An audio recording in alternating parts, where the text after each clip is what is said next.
मङ्गलं कोसलेन्द्राय महनीय गुणाब्धये चक्रवर्तितनूजाय सार्वभौमाय मङ्गलम्।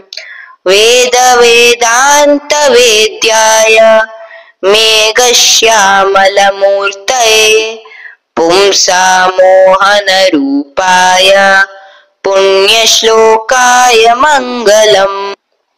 विश्वामित्रान्तरङ्गाय मिथिलानगरीपते भाग्यानां परिपाकाय भव्यरूपाय मङ्गलम्।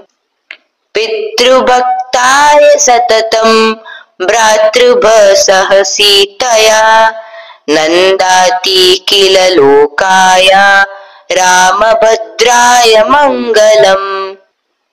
त्यक्तसाकेतवासाय चित्रकूटविहारिणे सेव्याय सर्वयामीनां धीरोद्धाराय मङ्गलम्।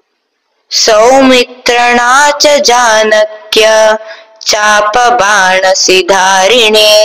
संसेव्याय सदा भक्त्या सामीने मम मङ्गलम्।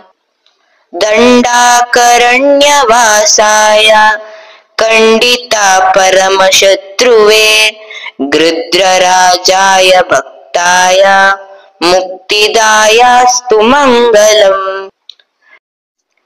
सादरं शबरीदत्त फलमूलाभिलाषिणे सौलभ्या परिपूर्णाय सत्त्वोद्रिक्ताय मङ्गलम्। हनुमत्समवेताय हरीशाभीष्टदायिने वालीप्रमथनायस्तु महाधीराय मङ्गलम्।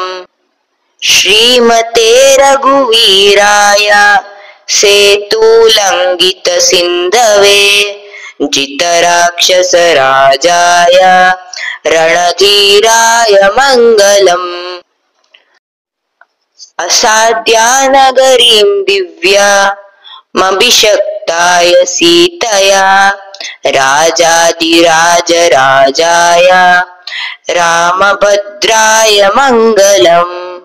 जय श्रीराम।